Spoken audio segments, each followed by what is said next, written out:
வாழ்க வளமுடன். இன்றைக்கி நம்ம பார்க்க போகிறது வாழ்க வளமுடன் அப்படின்ற மந்திர சொல்லை பற்றி தான். அதை எப்படி பயன்படுத்தலாம், நம்ம ஏன் பயன்படுத்தாமல் இருக்கோம் அப்படின்றத பற்றி தான் பார்க்க போகிறோம். இது ஒரு மந்திர சொல் அப்படின்னு நிறைய பேருக்கு தெரியும். தெரிஞ்சாலும் அதை பயன்படுத்துறது இல்லை. தவம் பண்ணுறோம், மன்றத்துக்கு போய் தவம் பண்ணுறோம், அப்போ சொல்கிறோம், அதுக்கப்புறம் அதை மறந்து விடுறோம். அது ஏன் அப்படின்னா, வாழ்வியலில் இருக்கும்போது நிறைய பிரச்சனைகள் இதெல்லாம் சந்திக்கும் போது இதை பற்றின நினைவுகள் நமக்கு வர்றதில்லை. இல்லைனா நினைவுகள் இருந்தாலும் நமக்கு யாராவது ஒருத்தர் சொல்லிக்கிட்டே இருக்கணும். அந்த சொல்பவர் நானாக இருக்கிறேன் அப்படின்னு வச்சுக்கலாம். இந்த வாழ்க வளமுடன் உபயோகப்படுத்தி, அதை பயன்படுத்தி, அதை சொல்லி, ஒருத்தரை வாழ்த்தி நீங்கள் வாழ்வில் உயர்றது எப்படி அப்படின்றது தான் இன்றைக்கி.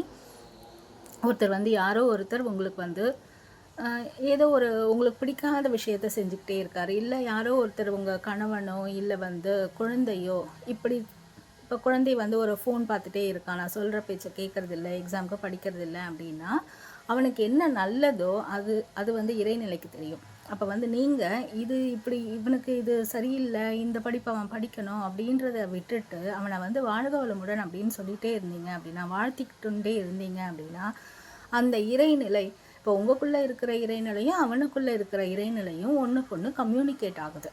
அந்த இறைநிலை எல்லாமே ஒன்று தான். ஆனால் ஃபிசிக்கலாக பார்த்தோன்னா நம்ம ஒரு உருவத்தில் இருக்கோம், நம்ம குழந்தை ஒரு உருவத்தில் இருக்குது. இந்த ஃபிசிக்கலாக கம்யூனிகேட் ஆகாமல் அந்த உயிர் ரீதியாக அந்த கம்யூனிகேஷன் நடந்துச்சு அப்படின்னா, அந்த வாழ்க வளமுடன் அப்படின்ற அந்த வாழ்த்து நீங்கள் டெய்லி வாழ்த்திக்கிட்டே இருக்கீங்க அப்படின்னா, அந்த மாற்றம் இறைநிலை அவனுக்கு என்ன நல்லதோ அதை கொண்டு வந்து சேர்க்கும். நீங்கள் எது நல்லதுன்னு நினைக்கிறீங்க அப்படின்றது முக்கியம் இல்லை. அந்த இறைநிலை அவனுக்கு நல்லதை கொண்டு வந்து சேர்க்கும்.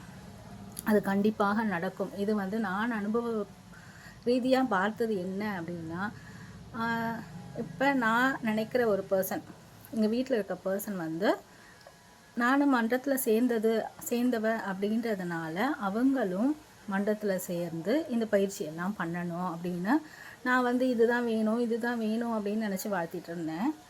ஆனால் அது என்ன பண்ணுச்சு, இந்த இறைநிலை என்ன பண்ணுச்சு அப்படின்னா, அவங்களுக்கு என்ன நல்லதோ, நான் மகரிஷி மன்றத்துக்கு வரணும், மனநலக்கலை மன்றத்துக்கு வரணும் அப்படின்னு நினச்சி வாழ்த்திட்டு இருந்தேன். ஆனால் அவங்களுக்கு எந்த விதமான யோகா சரியோ, அவங்களுக்கு நல்லது எதுவோ அந்த இறைநிலை அதை கொண்டு வந்து சேர்த்துது. அதுதானே முக்கியம். நமக்கு நல்லதுன்னு தெரியறது அவர்களுக்கு நல்லதா படுமா அப்படின்றது தெரியாது. ஆனால் இறைநிலைக்கு எல்லாமே எது நல்லது அப்படின்றது தெரியும். அந்த இறைநிலை அங்கே செயல்படணும் அப்படின்னு நினச்சிங்கன்னா வாழ்க வளமுடன் வாழ்த்திடுங்க. மகரிஷி ஒரு புத்தகத்தில் சொன்ன மாதிரி வாழ்க்கை மலர்களில் சொல்லியிருக்காங்க. ஒரு நாள் அந்த வாழ்க்கை மலர் புத்தகத்தில் ஒரு நபரை எடுத்துக்கோங்க, யாராவது ஒரு நபரை எடுத்துக்கோங்க, அவங்களுக்கு ஒரு நாள் 30 தடவை வாழ்த்திக்கிட்டே இருங்க. இதே மாதிரி ஒரு மாதம் அளவுக்கு வாழ்த்திட்டே வாங்க. நீங்களே கண்கூடாக அந்த மாற்றத்தை காண முடியும். இது ஒரு 5 நிமிஷம் கூட ஆகாது. டெய்லி வாழ்த்துறதுக்கு 5 நிமிஷம் கூட ஆகாது. இதை செய்யுங்க.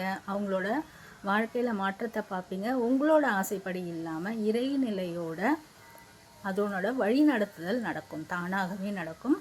அவர்களில் மாற்றத்தை நம்ம காணலாம்.